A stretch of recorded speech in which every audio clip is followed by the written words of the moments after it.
धेरैले पत्याएन, गाउँलेहरूले पत्याउँदै नपत्याउँदो रहेछ। कुनै पनि उम्मेदवार चुनाव जितेर गएपछि फर्केर आउँदैन भनेर त्यो चाहिँ धारणा सम्पूर्ण जनताहरूमा रहेछ।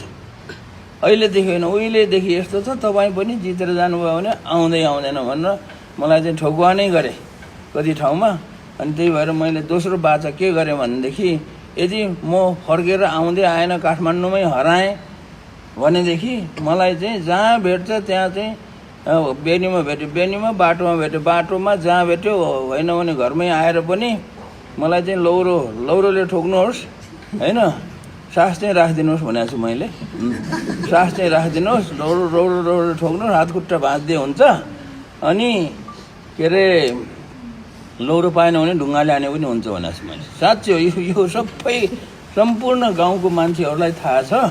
र चाहिँ यो चाहिँ मेरो चाहिँ बाचा हो।